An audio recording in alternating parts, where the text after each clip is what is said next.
Why do you have those bags? Where are you going, Agatha? I've already decided. I'm moving out. What? Now? You're leaving now? Where are you going?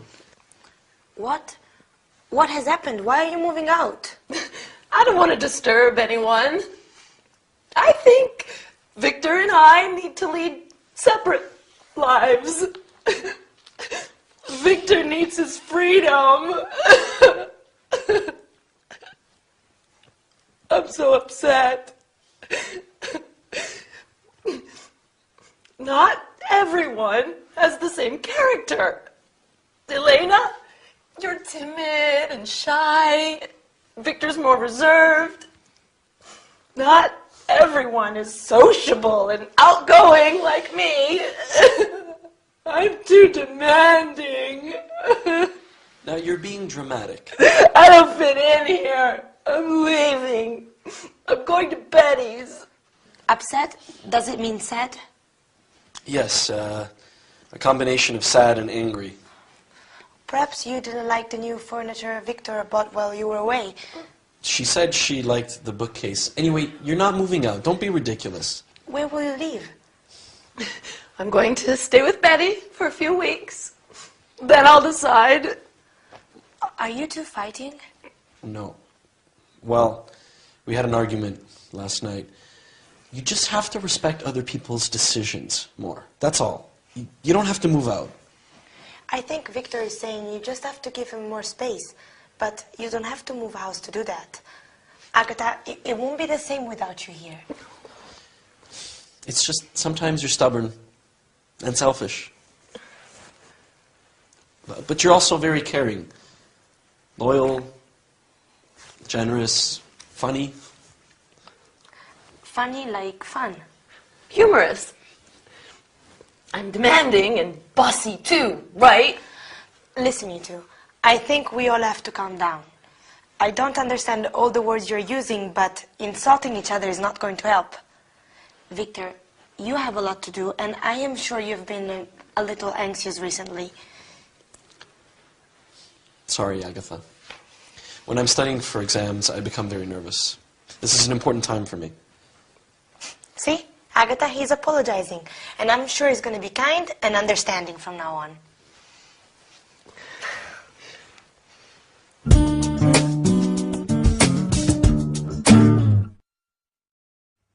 Hello everyone, welcome to your English lesson with me, your charming, kind and modest Gabrielle.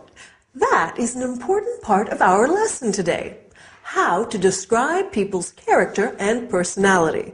That was the problem in our sitcom, wasn't it?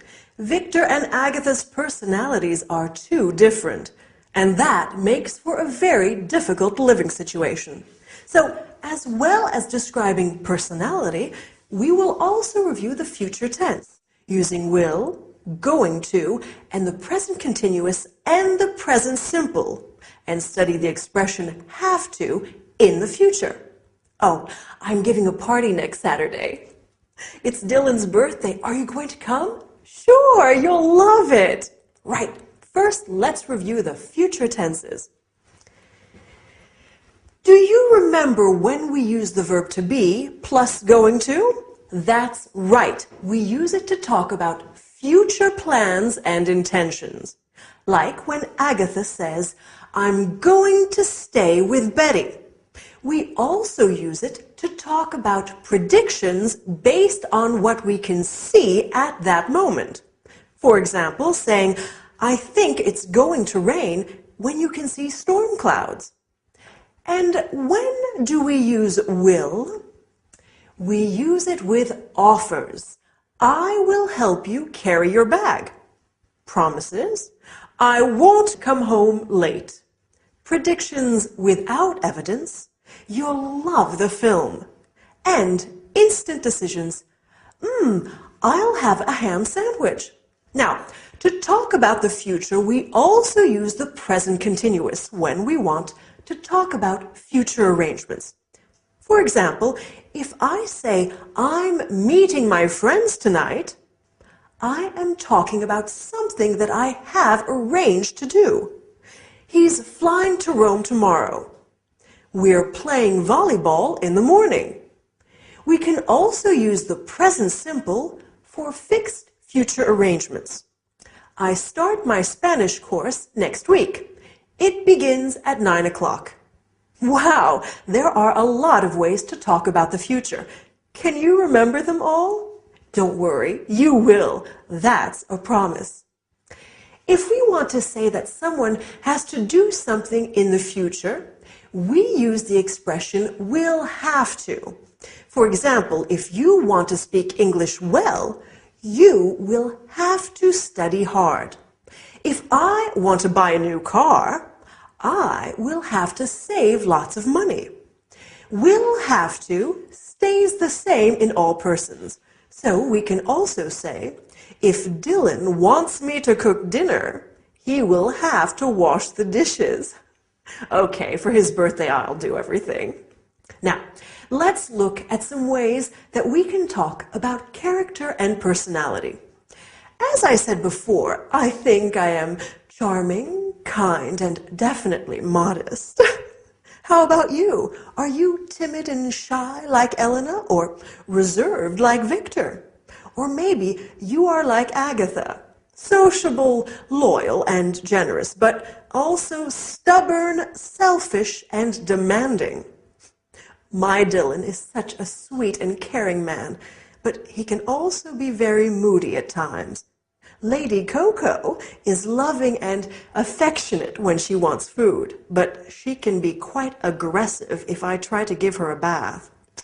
It's not easy being a mom. Speaking of which, I think it's bath time now for my little kitty cat. Wish me luck. See you next time. Bye.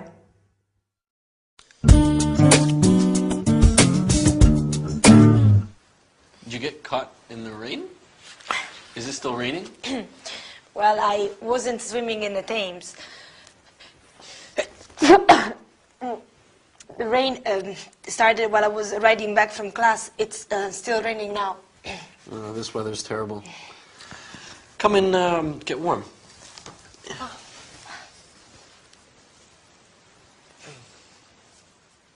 There you go. Is Agatha home? No, she was on her way to yoga when I came back from class.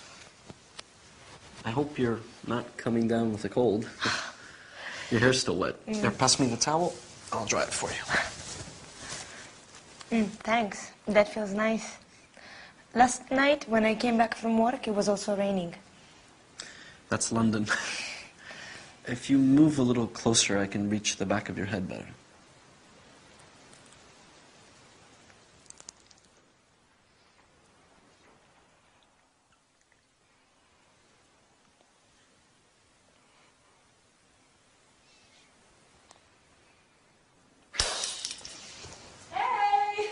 It's just me.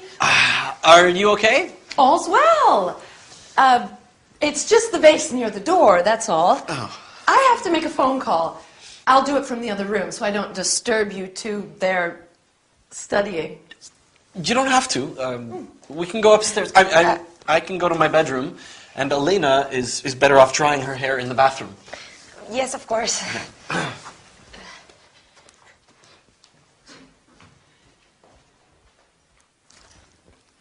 Oh, I have to tell Betty. I can't wait.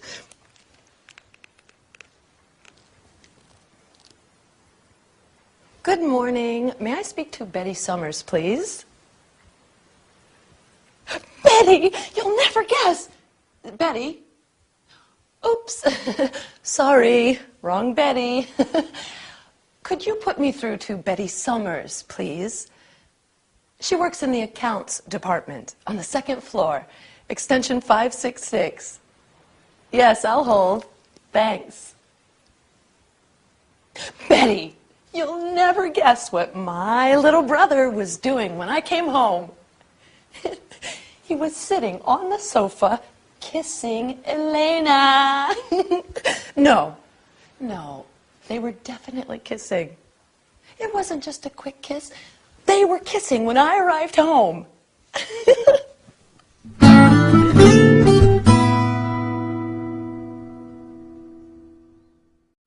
No, no, listen, Mom, I have to go. My lesson is starting. I'll call you back tonight. Bye. Sorry about that. My mom loves talking on the phone. It's sometimes difficult to get her to stop. Well, how about the sitcom today? It was getting pretty steamy on the sofa, wasn't it? Anyway, let's look at what we are going to study today. First, we will look at the past continuous. For example, I was walking. You were dancing. Then we will look at some prepositions of place and movement, such as in, on, at, and by.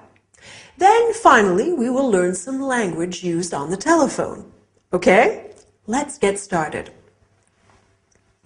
So, when poor Elena came in, she said that the rain started while she was riding back from class. This is an example of the past continuous. The verb to be in the past, so was or were, plus the verb in ing. I was cycling. You were speaking. She was studying. We use the past continuous to describe an action that was in progress in the past. We often use it with the past simple to describe a long action interrupted by another action. For example, I was walking down the street when I saw John.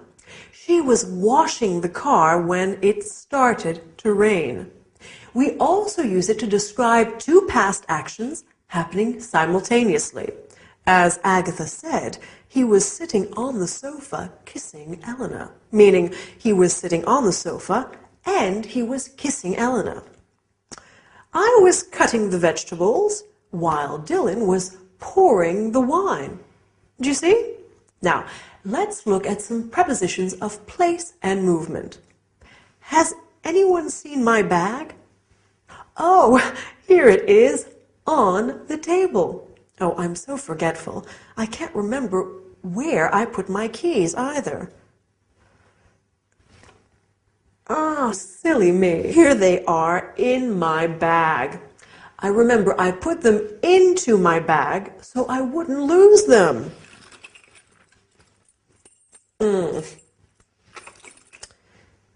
And my glasses? Where are they?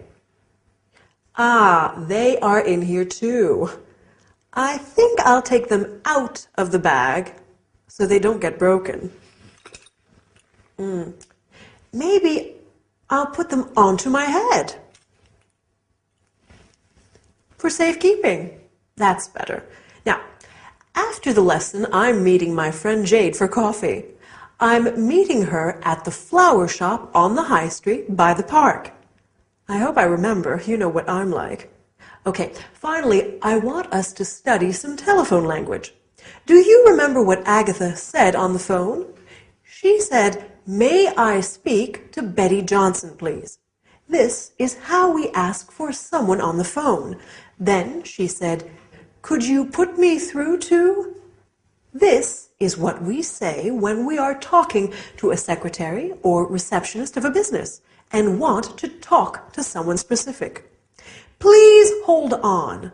To be on hold means to wait to be connected to someone. You often hear some really dreadful music while on hold. We also have some important phrasal verbs in the English telephone language.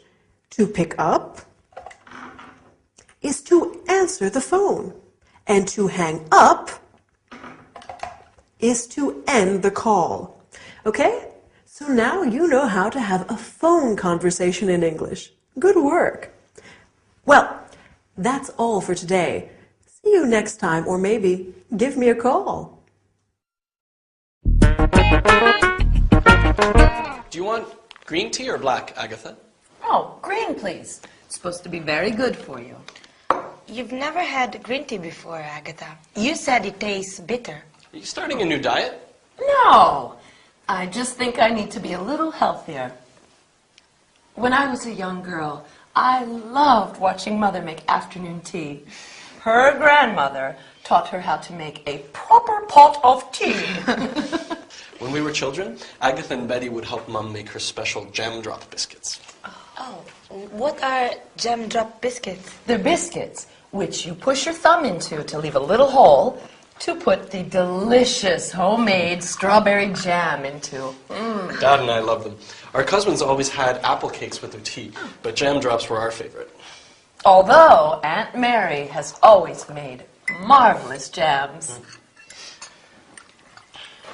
This tea is good. Mom sent it from Manchester. That's where our grandmother's from. She goes often to visit relatives and old school friends. Oh, where are you two from originally? Well, Mom's family is from Manchester, and Dad's from the U.S. We spent our school years living with our dad's family in Arizona until he was transferred here with work. Then we lived in a flat in Flagstaff, and we used to visit our grandmother. Oh. On the farm, in the country. Okay, guys, I have something to tell you. I've just been to the doctor's and... Oh, is everything okay? You have been ill a lot recently. Have you taken those vitamin pills I left on the table? Victor, I'm pregnant. How long have you known? Have you told Harold? I've just spoken to him, although he's suspected for weeks. His transfer has just come through, and he's coming back to London for good.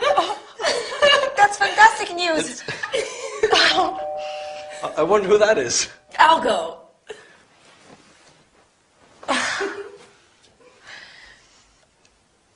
Harold! Oh, what a surprise!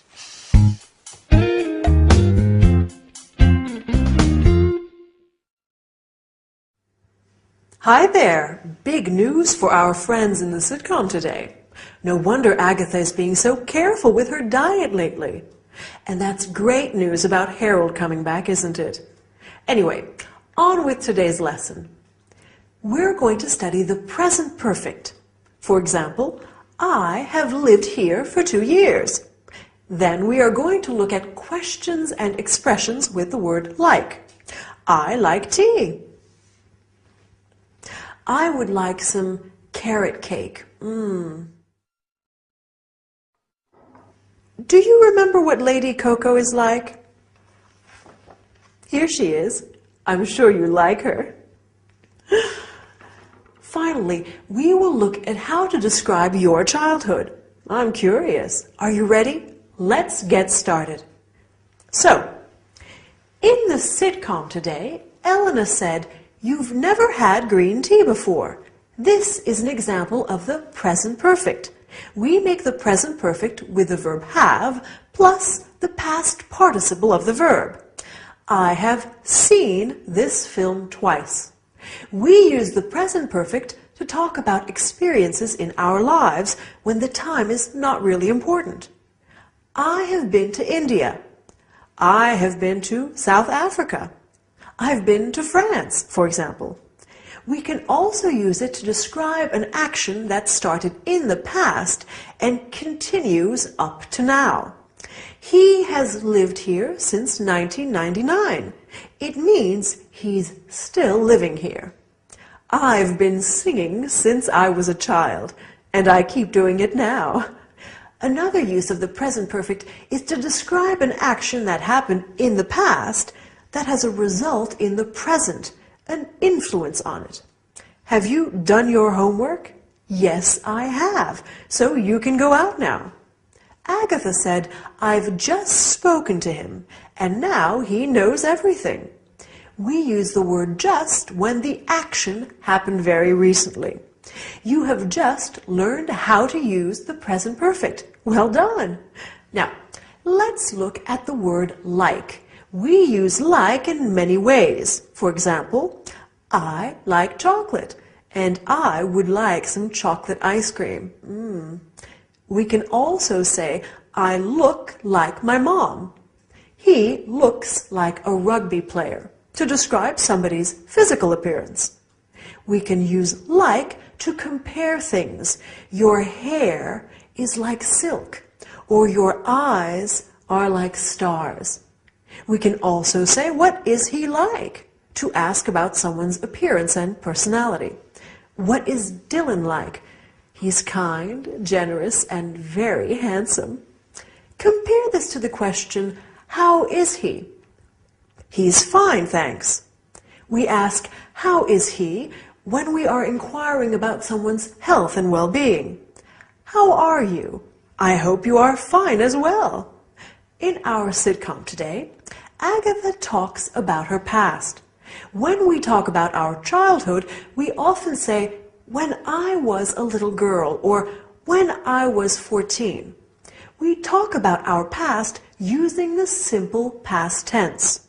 Victor says, we spent our school years living with Dad's family. This is another way of describing our childhood. Agatha says, we used to visit our granny. We use used to talk about things that we did regularly in the past. When Lady Coco was a kitten, she used to play with her tail all day long. Anyway, that's all we have time for today. Hope you enjoyed the lesson. Bye!